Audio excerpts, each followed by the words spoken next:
Hi everyone, and thanks for coming to my channel. If you're new and you like my content, please do subscribe and welcome. I'm not going to make this one too long because I'm actually have put dinner in and it'll be ready in less than 10 minutes, so I'm going to try and make this condensed.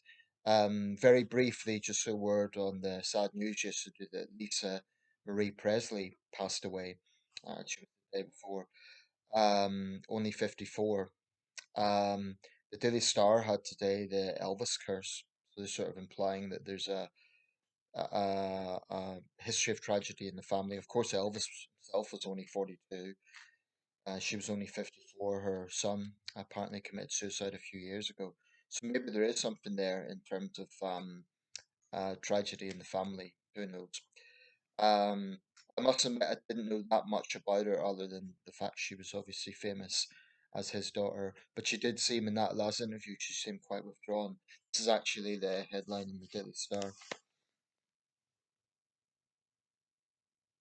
It's not a paper I would usually get, but that was it's cheaper than the others. So, okay, I want to speak about Harry and the backlash from or the implications of his ghostwritten biography, autobiography, Spare.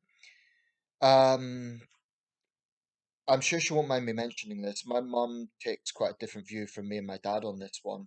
My mum is very sympathetic to Harry and Meghan. I'm not, or rather, I'm less so.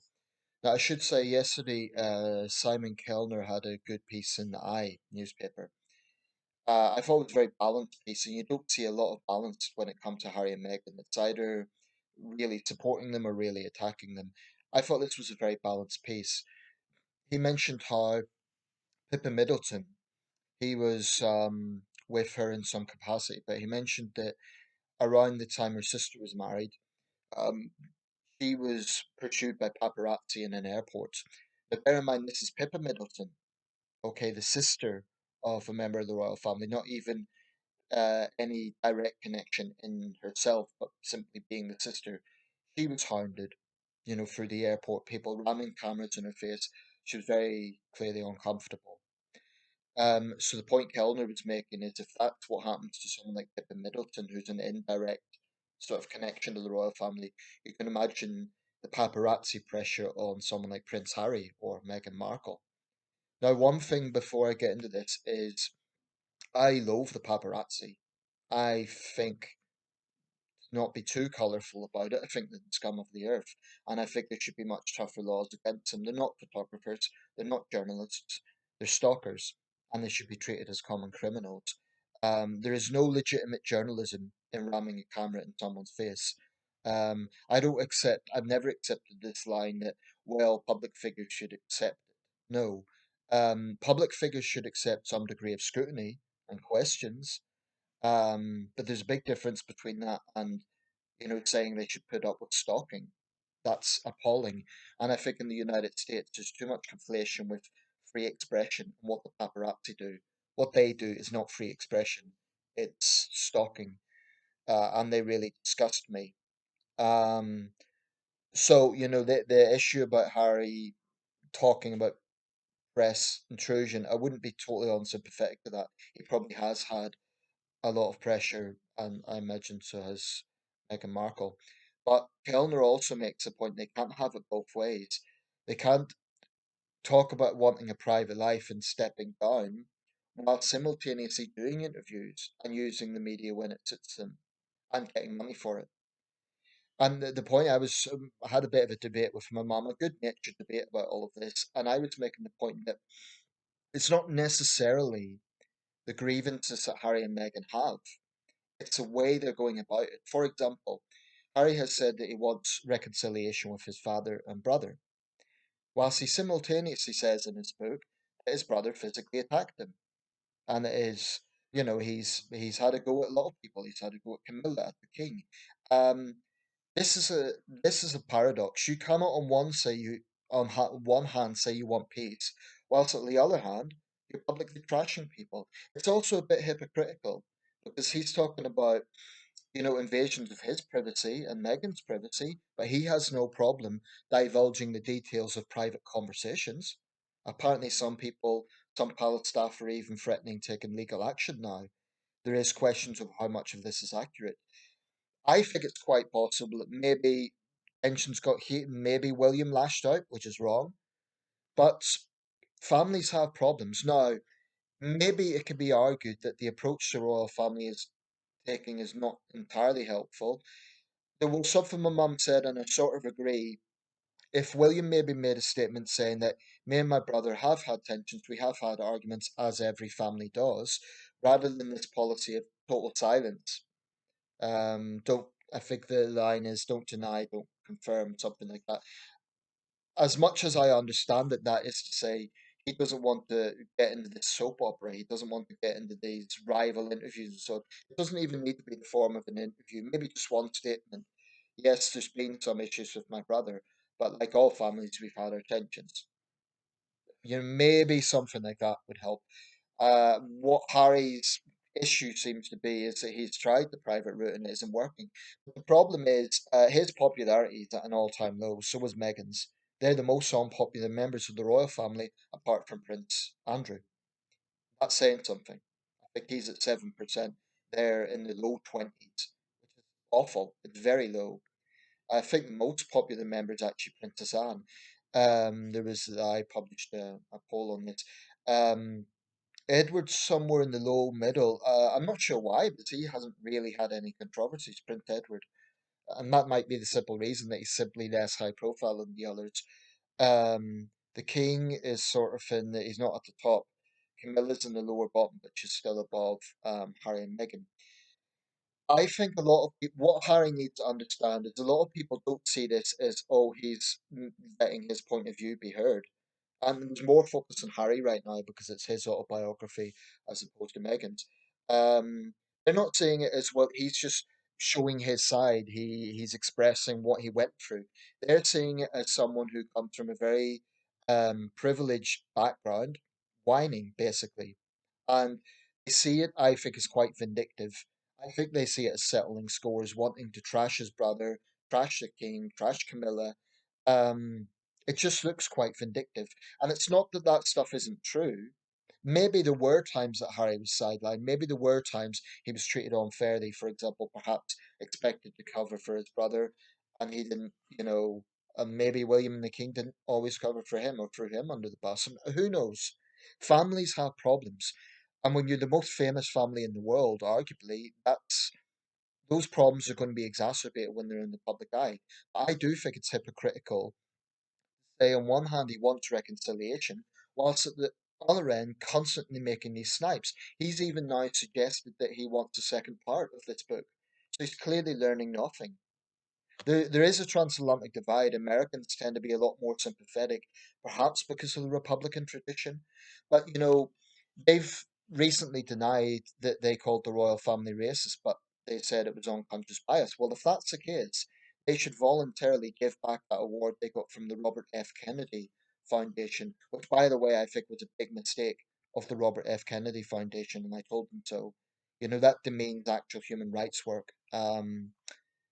So they should return that award. But a lot what they need to understand is the perception, and I think they seem to be tone deaf to the perception. They seem to think, okay, if we keep speaking out, if we do these interviews, if we do this Netflix documentary, if I publish my autobiography, people will see what I went through and they'll be sympathetic. But his advisors or someone needs to tell him it's not going that way. What people are seeing is vindictiveness, and you're trashing people, and then expecting to reconcile with them.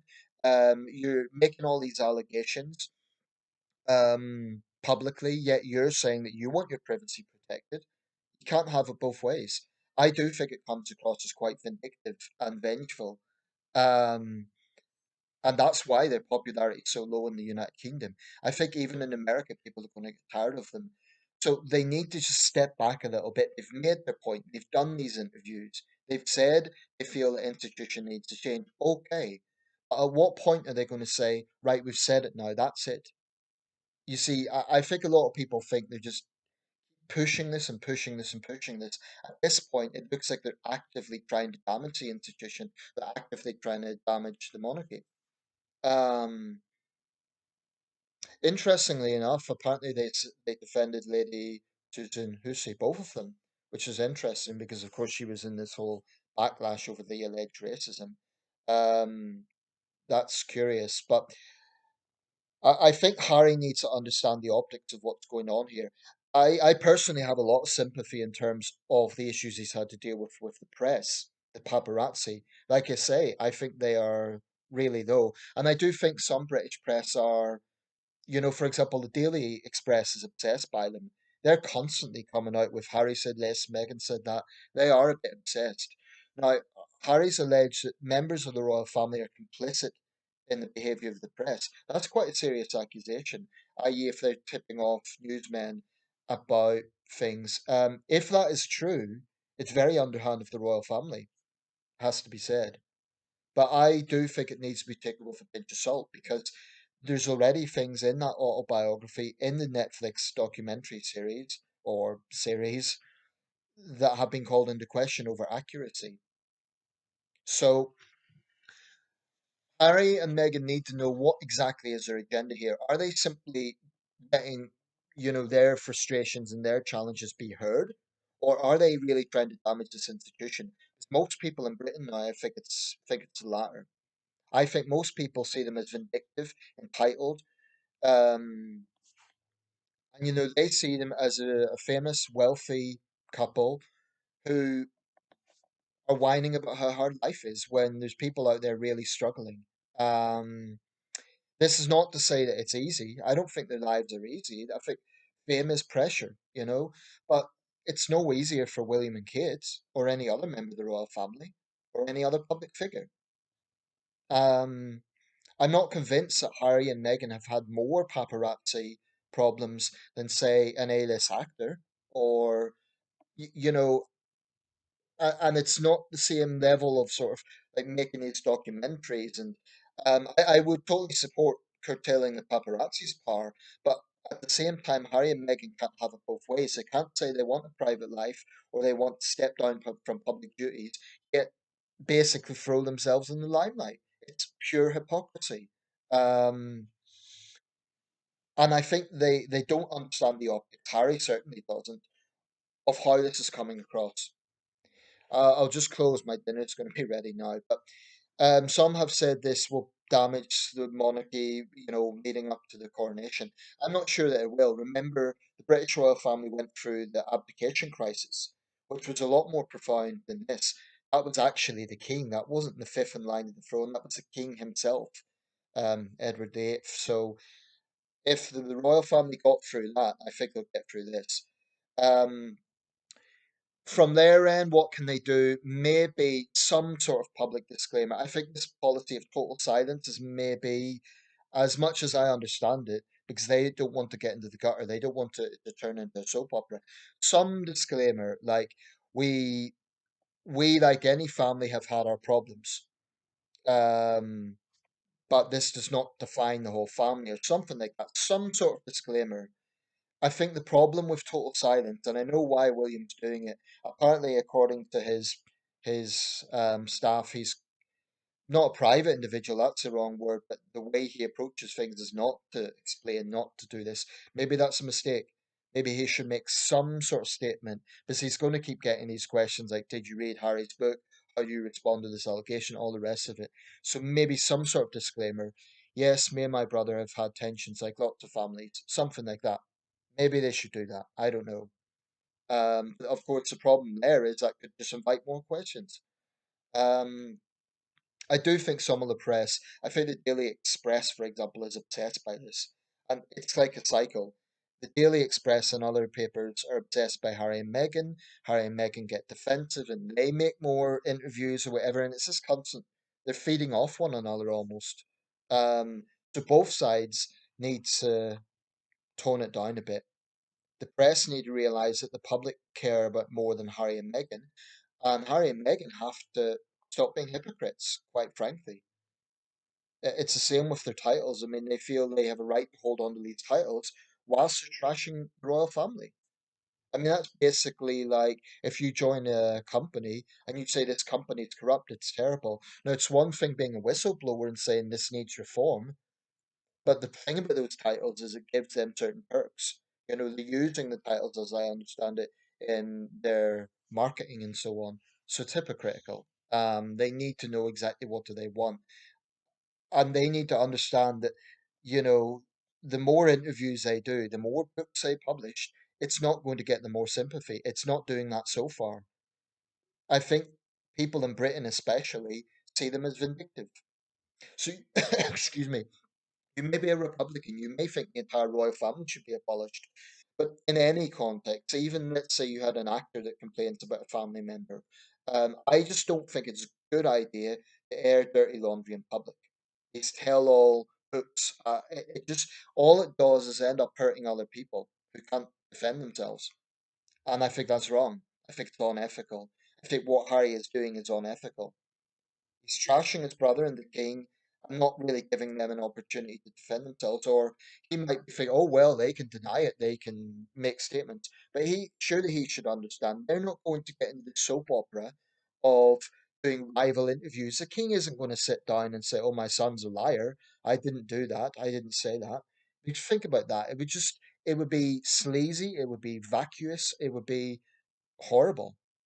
So I respect William and the king for not stooping to that level. That's not to say that what Harry's alleging is totally false. Maybe there were times that the King and William were difficult. I don't know. I just think that he's going about it the wrong way. You know, and if he's tried the private approach and that doesn't work, well, maybe they just need space. But this policy, this approach that he's using of, okay, well, I'm going to do a tell all. You know, the reason that maybe the King and William didn't want him to go to that private dinner after the Queen's funeral was precisely for this reason, because they didn't trust him not to put it in a book. Harry can't keep his mouth shut. That's a problem. I think he has a bit of a disrespect for other people's privacy. For all his talk about wanting, you know, his privacy and his wife's privacy respected, he doesn't have a lot of respect for other people's privacy. So I just think a lot of the position is contradictory, and I think the public would have more sympathy if they were going about this in a different way. Let me know your thoughts, and thanks for watching.